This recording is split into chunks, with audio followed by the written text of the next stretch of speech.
Ya Nabi salam alaika, Ya Rasul salam alaika. Bismillahirrahmanirrahim. Assalamualaikum warahmatullahi wabarakatuh. Allahumma sholli wa sallim wa barik wa azim ala habibina wa syafiina wa qurrata ayunina Sayyidina Muhammad wa ala ali Sayyidina Muhammad. Tahun 1989. Berapa tahun tuh? Sekarang udah tahun 2022, udah di atas 30 tahun. Tahun 1988-89 saya pesantren. Waktu saya di pesantren, biasalah pesantren itu kalau ada kumpulan, rame-rame ada pengajian, lalu datang tamu dari tempat lain.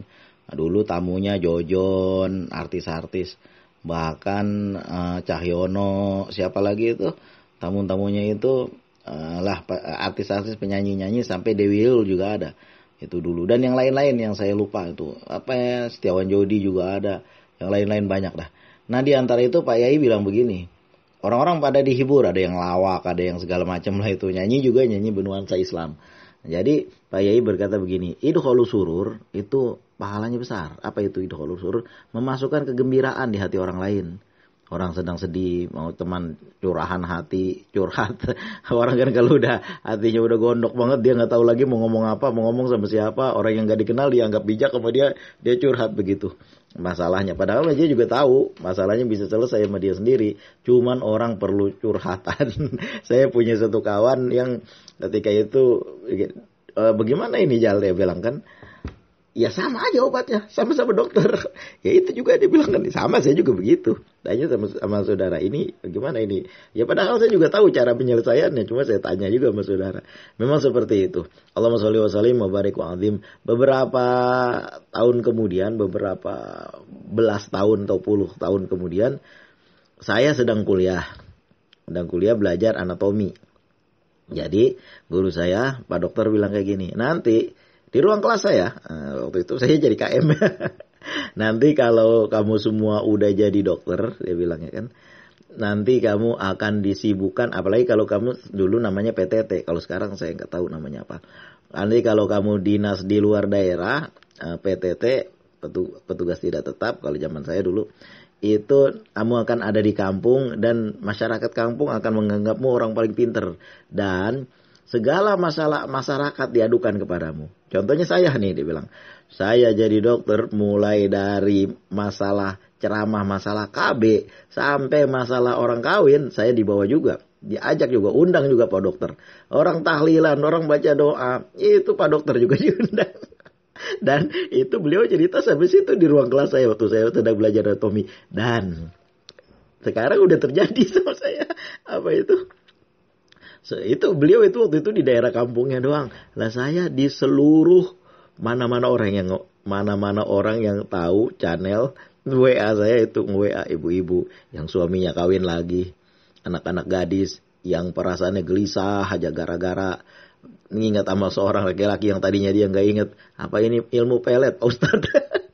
Kemudian apalagi itu masalah orang, aduh Pak Ustadz, dia bilang ekonomi saya mandek. Alhamdulillah ada yang saya sampaikan, saya amalkan ini, kerjakan ini. Alhamdulillah terbuka jalan rezekinya. Ada juga yang kayak gitu dan saya merasa senang, ikut merasa senang. Itu pokoknya macam-macam masalah orang. Mulai dari Pak Ustadz ada enggak ilmu penangkal santet, Pak Ustadz ada enggak ilmu penangkal pelet, Pak Ustadz segala macam. Ada enggak yang bisa mendatangkan duit cepat kalau bisa kayak Doraemon. Allahumma sholli ala Sayyidina Muhammad.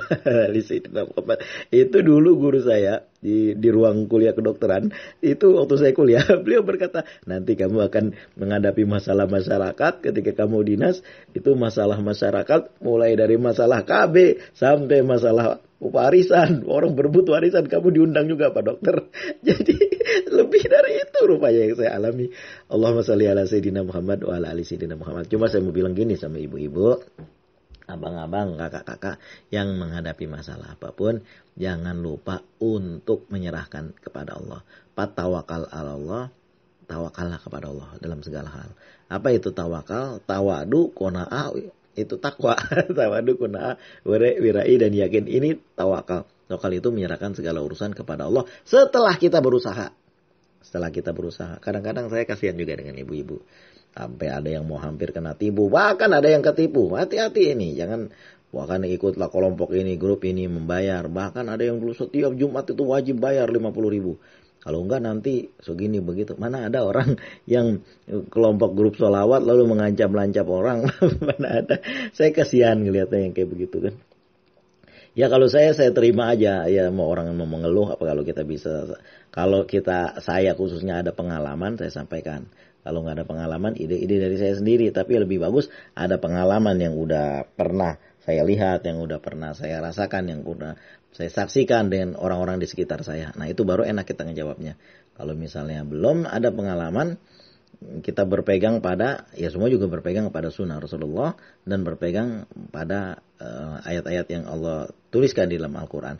Wa nunazilu minal Quran ma huwa syifaa'un wa rahmatun lil mu'minin. Wa la yajidu dhalimina illa khusara. Wa nunazilu minal Quran, dan kami turunkan Al-Quran ma huwa syifaa'un. Tidaklah dia melainkan menjadi obat, menjadi penawar. Nah, obat dengan penawar beda ya. Kalau obat itu kalau orang udah kena dia bisa sakit lagi. Tapi kalau penawar insya Allah dia tidak akan sakit lagi. Nah begitulah. Dulu kecil-kecil saya di pesantren diajarkan tuh lagi merebaknya racun-racun. Yang lahir tahun 70 mesti tahu. 70-an mesti tahu. 72, 73, 74, 75. Itu mesti tahu tahun 80-an tuh ada penyebaran racun di mana-mana. Dan itu kita anak pesantren diajarkan sama Pak Kiai doa. Doa apa itu? Doa bismillahirrahmanirrahim ma'asmi syai'un fil ardi wala fis sama wa wasamil alim. Nah itu doanya dibaca. Nah jadi ketika saya juga mengalami konflik besar, konflik bersenjata di satu daerah yang luar biasa, konflik bersenjata itu. Tengah hari pun kita keluar gak berani. Apalagi malam-malam orang gak ada yang main di luar. Semua takut karena konflik bersenjata. Alhamdulillah semua bisa terlewati. Yang penting yang namanya idkhalus surur. Dibilang apa kayak memasukkan kegembiraan dalam hati orang lain. Insya Allah banyak pahalanya. Apa yang ada di sekitar kita. Yang bisa kita masukkan kegembiraan dalam hati orang. Membantu orang. Mendengarkan curahan hati mereka. Memberikan saran-saran yang berguna. Mengajak untuk dekat kepada Allah. Insya Allah semuanya ada pahalanya. Jangan julid banget mulut. Istilahnya sekarang kan. Julid banget mulut, apa aja punya orang dicela, apa aja nggak ada yang betul, yang kalau udah kayak begitu udah susah urusannya. Wassalamualaikum warahmatullahi wabarakatuh. Terima kasih atas segala perhatian, mohon maaf atas segala kekurangan. Yang mau saya bilang adalah apapun masalah yang kita hadapi, jangan lupa untuk selalu mendekatkan diri kepada Allah dan membaca sholawat kepada Rasulullah. Baca sholawat kepada Rasulullah. Allahumma sholli ala sayyidina Muhammad wa ala ali sayyidina Muhammad. Minimal seperti itu. Kita baca berkali-kali, kita memohon kepada Allah. Doa yang tidak dibacakan sholawat, doa itu tidak akan naik ke hadirat Allah. Berputar-putar aja antara langit dan bumi. Terima kasih atas segala perhatian. Mohon maaf atas segala kekurangan. Usikum wa nafsi bitaqwallah. Allahumma sholli wa sallim ala sayyidina Muhammad. Alhamdulillahirabbil alamin. Assalamualaikum warahmatullahi wabarakatuh.